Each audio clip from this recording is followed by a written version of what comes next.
Kayo po yung mga lingkod ng Panginoon, hiniling ko pa kayong tumayo lahat.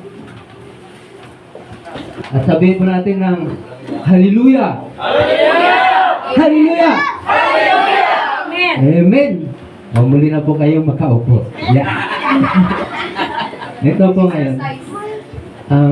Kasi po, ang topic ko po ngayon ay, kaya ko po ay pinatayo, kasi ang topic natin ay ang halaga sa tunay na pagsunod at paglilingkod kay Jesus.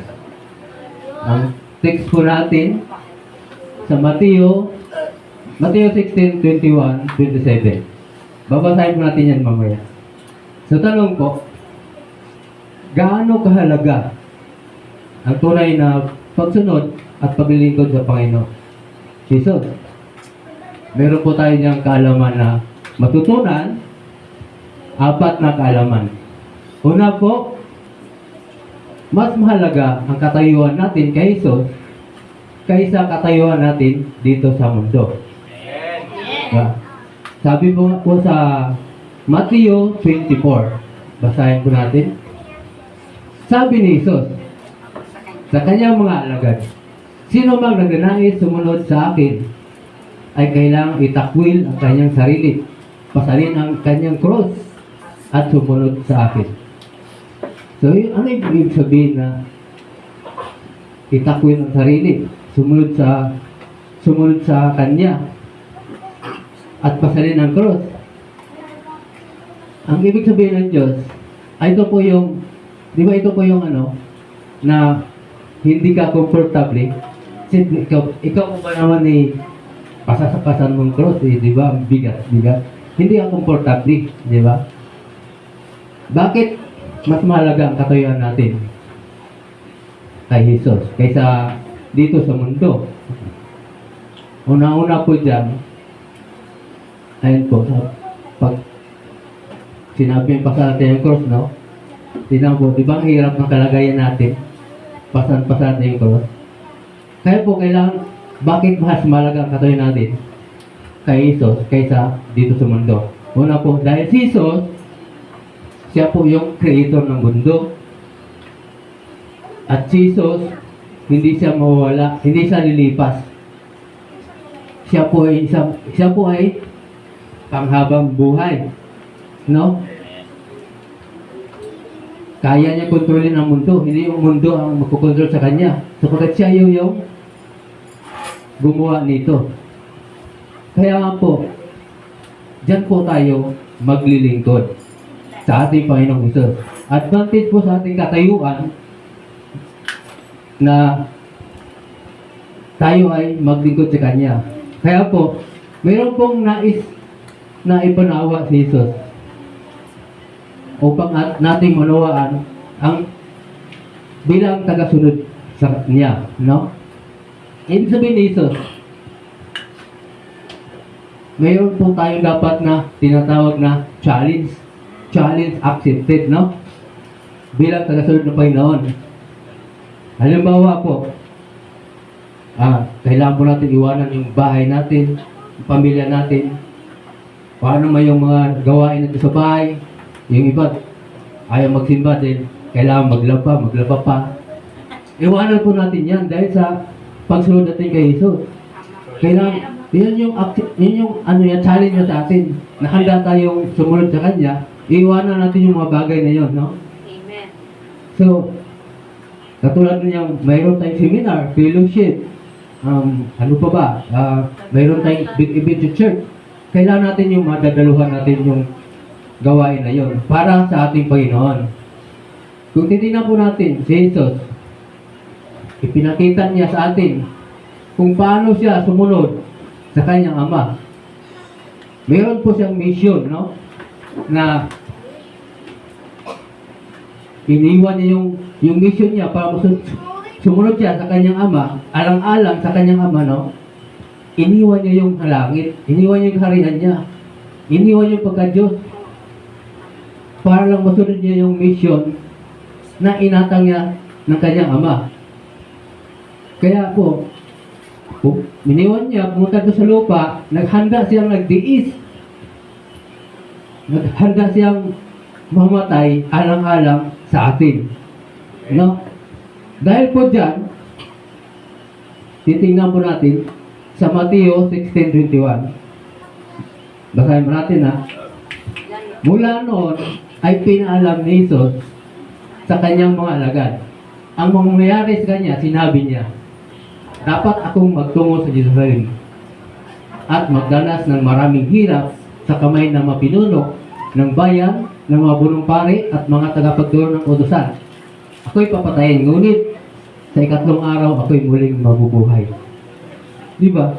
Nakita ninyo, ipinaunawa na ni Jesus nang sabihin ni Jesus ang kanyang mga alagad na siya'y papatayin kasi para sa atin. Titingnan po natin tingnan mo.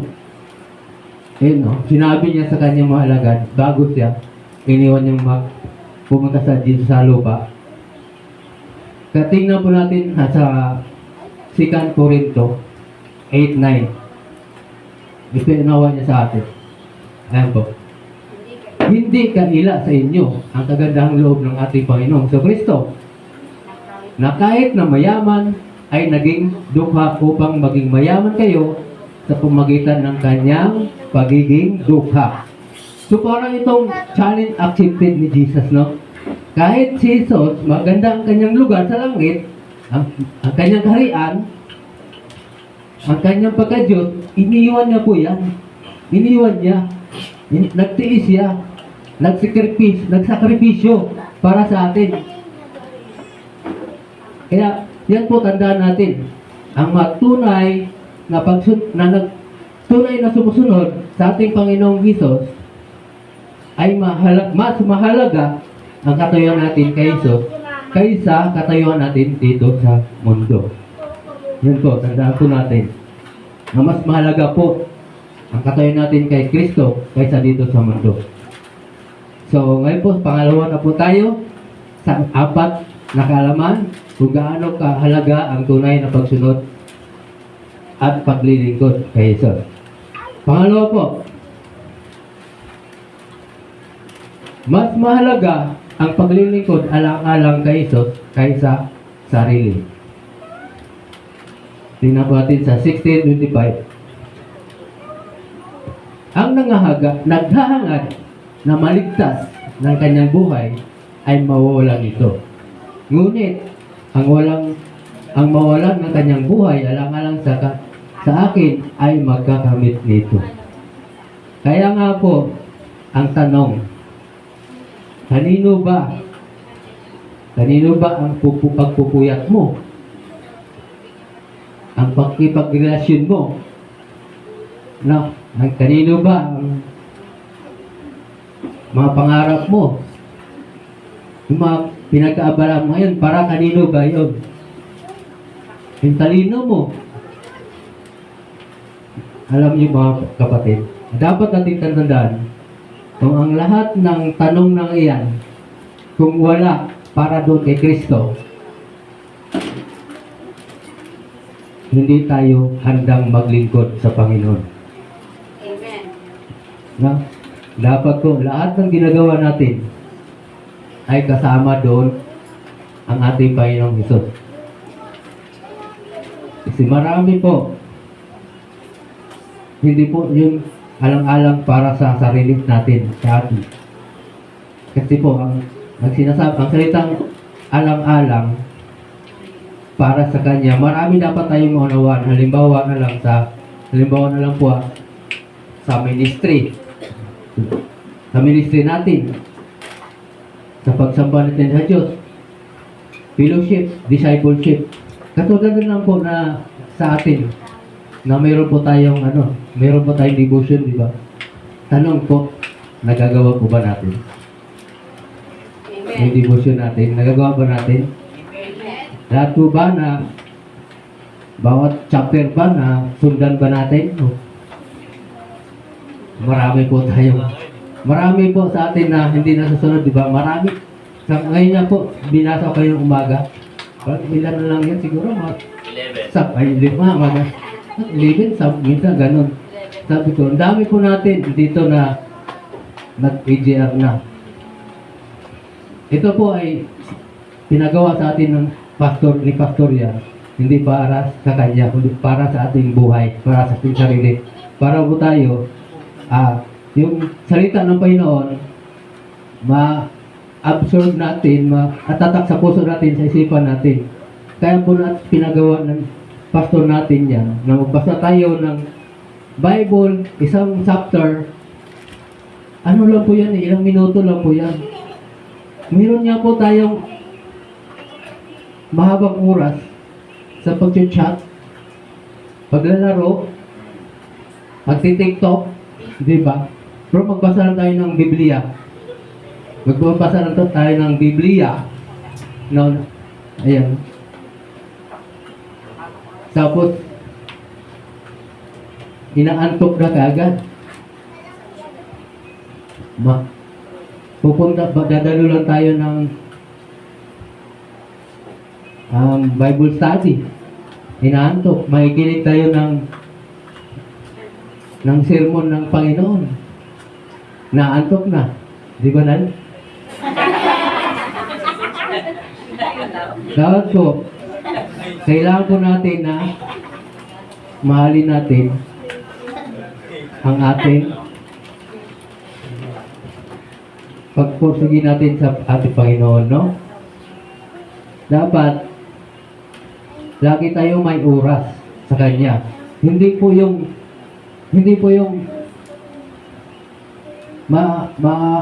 ano natin yung Panginoon pagka yung bakanting oras lang, may bakante tayong oras, doon na natin maalala ang Panginoon. Kung mayroon tayong available na oras, hindi natin siya napapansin.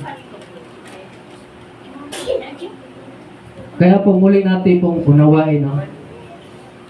Muli po natin unawain ang salita ng Panginoon. Ano sabi niya? Ang naghahangad na maligtas ng kanyang buhay ay mawalan nito. Ngunit, mawalan ang kanyang buhay alang-alang sa akin. Ang mawalan ng kanyang buhay alang-alang sa akin ay magkakamit nito. Alam niyo po ba, laging nakatingin sa atin si Jesus sa ating ginagawa alang-alang sa Kanya.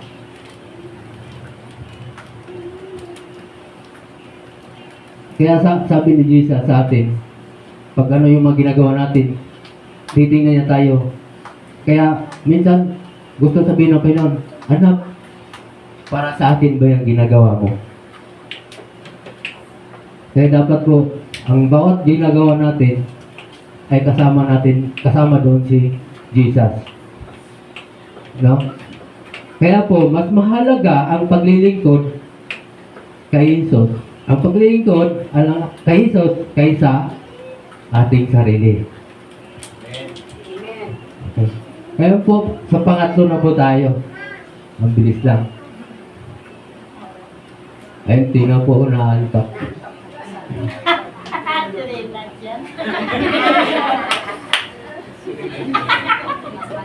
Pangatlo na po tayo. Mas mahalaga ang eternal life kaysa temporal life. Titingnan po natin sa Matthew 16:26. Sapagkat ano ba ang mapapala ng isang tao, makamtan man niya ang buong daigdig, ngunit mapapahamak naman ang kanyang sarili? Ano ang may bibigay ng isang tao kapalit ng kanyang buhay? Sa ito po ay hindi maganda sa isang Kristiyano, no, na nagumon tayo sa mga bagay dito sa mundo. Nagumon tayo sa paghihirap, para maghanap buhay, para kumita ng pera, no? Na nagsisikap tayo. Hindi mo maganda yun na nakatulong tayo. Yung iba naman, busy sa pagpapaganda ng katawan, di ba? Busy lang sila roon. Ang kapalit naman nun ay ang pagsisisi. Sinisisi lang si Jesus. Ang pag-rebelde sa Panginoon natin. Kung ano mang mga nasa limot na dinaanan natin. Walang sinisisi natin ang Panginoon. No? Kaya po, nawalan po tayo ng gana sa Panginoon. Wala nang gana sa Diyos. Natural na lang ang linggo. Natural na yung linggo. Natural na lang sa ibang araw. Sinasabi ang masama na ngayon, yung pangarap natin, yung pagharap ng pera, kailangan natin yan. Hindi naman natin sinasabi na hindi natin kailangan, di ba? Kailangan din kasi para tayo may pagpagastos tayo, pagkain, para natin mahanap. Pero, hindi po natin dapat nakapokus tayo doon. Dapat lahat yun, kasama pa rin natin ang ating Panginoon.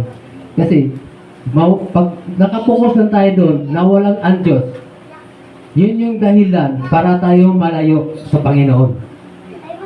Hindi po ba? Katulad na lang sa pera, no? Okay? Pero kailangan natin yan. Pero pag minahal natin yung pera, malalayo tayo. Sabi nga doon sa Bible, sa salita ng Panginoon na, sabi nga niya, the love of money that is all evil. Di ba sabi niya doon? Kaya po, tingnan po natin tingnan niyo po, ang taong busy, ayan, na sa pera, wala siyang pakialam sa paligid niya sa mundo, wala siyang pakialam, sinasamba niya ng pera.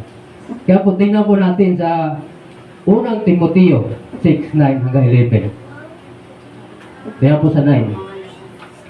Ang mga nagnasang yumaman, mahuhulog sa tukso at nasisilo sa bitag ng masama at mga hangal na hangarin nagtutulak sa kanila sa kamatayan at kapahamakan. Satin.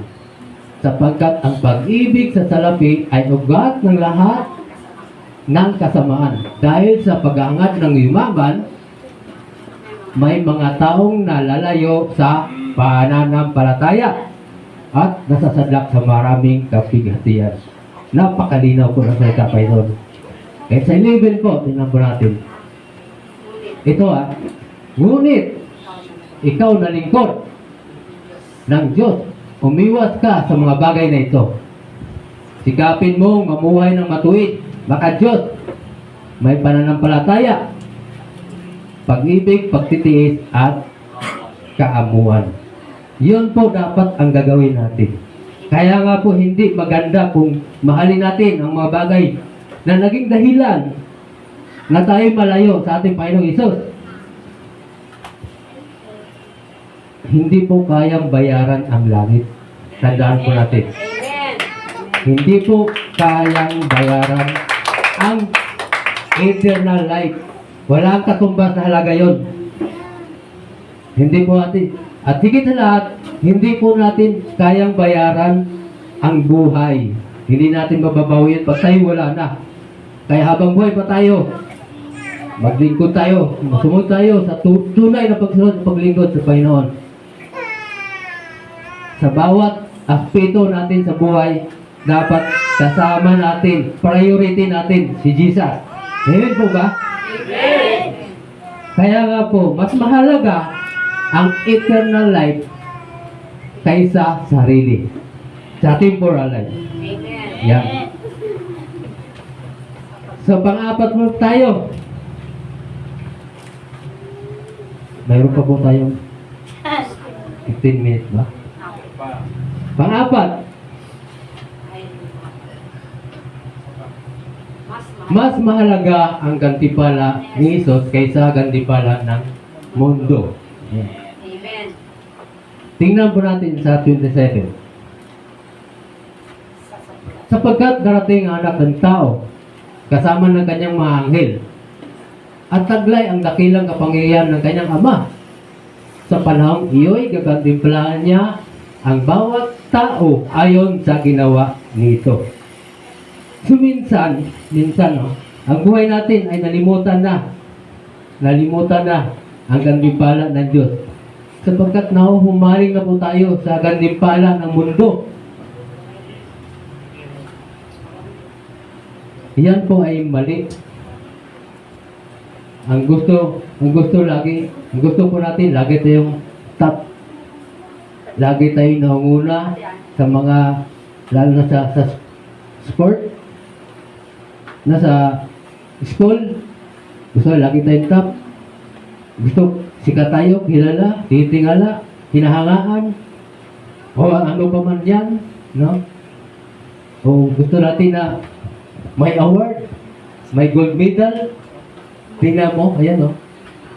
Ito po yung ano ngayon, mainit na balita, di ba?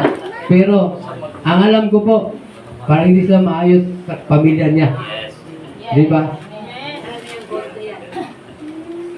Pero hindi natin alam kung anong dahilan. Kasi alam ko lang po yun. Napanood ko yan. Gusto po natin, good job tayo, good job sa trabaho, sa teacher natin. Tapos nahihiya tayo, natatakot tayo pagka kung ano man sasabihin sa mga mahal natin sa buhay. No? Kaya po, sa pagpupursige natin sa gantimpala ng mundo, di mo na alam na marami palang tanong ang Panginoon, ang Diyos, no? Sa atin. Kaya nga po, pagdating ng paghukom, zero tayo. Kasi nalalayo tayo. Nakapokus lang tayo dun sa mga award ng dito sa mundo. Kaya tingnan po natin at obserbahan po natin, no? Doon sa sinasabi ng ating Panginoon, sa darating na panahon, na yung salita niya sa pamagitan ng talinghaga, tingnan po natin dito sa Mateo 25 yan. 25, 23, 26. Sinabi ng kanyang Panginoon, magaling, tapat na mabuting lingkod. Naging tapat ka sa kaunting halaga. Kaya pamamahalain kita sa malaking halaga, samahan mo ako sa aking kagalasan. Yan po, no? Earthly story but heavenly meaning, no? Kaya po, sabi nga po na pag sinabi ng Panginoon na sinabi sa Panginoon na kung tapat ka na paglilingkod sa Kanya, hindi lamang yung maliit yung bigay sa kundi lalakihan niya pa. Amen. Hindi pa, kasama pa tayo sa Kanya kagalakan, no? Di ba? Pero, kung hindi tayo sumusunod sa Kanya, ano po mangyayari sa atin? Tatalong po tayo sa 26. Sumagot ang Kanyang Panginoon. Masama at tamad na lingkod. Alam mo palang pinipitas ko ang bunga na hindi ko itinanim at inaani ko ang hindi ko hinasik. Ano ang mangyayari sa kanya? Tingnan natin sa 30 ha. Itapon ninyo iyan. Itapon ninyo sa kadiliman sa labas ang walang silbing tao yan. Doon manalangin siya at mangalit ang kanyang ngipin. Di ba? Napakahirap. Pag hindi po natin priority si Jesus ay itatapon tayo doon saan yun? Sa impyerno. Magngangalit yung ngipin natin. Gusto natin magpakamatay na. Pero hindi tayo mamamatay-matay dahil sobrang hirap. Di ba napakahirap nun? Kaya nga po, mas mahalaga ang award at gantimpala ng ating Panginoon.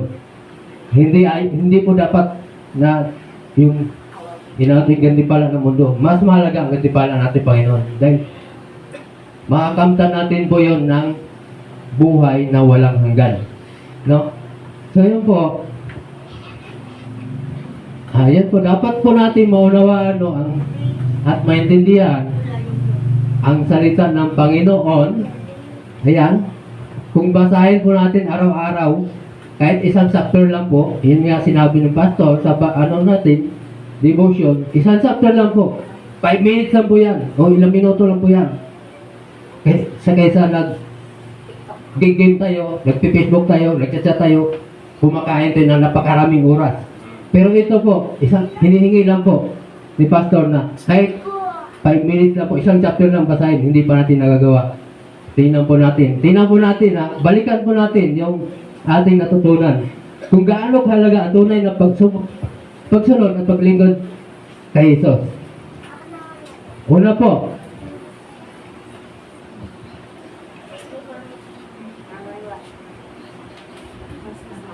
mas mahalaga ang katuyuan natin kay Jesus kaysa katuyuan natin dito sa mundo. Pangalawa, mas mahalaga ang paglilingkod alang-alang kay Jesus kaysa sarili. Amen. Pangatlo, mas mahalaga ang eternal life kaysa temporal life. Pangapat, mas mahalaga ang gantimpala ni Jesus kaysa gantimpala ng mundo. Amen. Ayan po. Maraming salamat at God bless.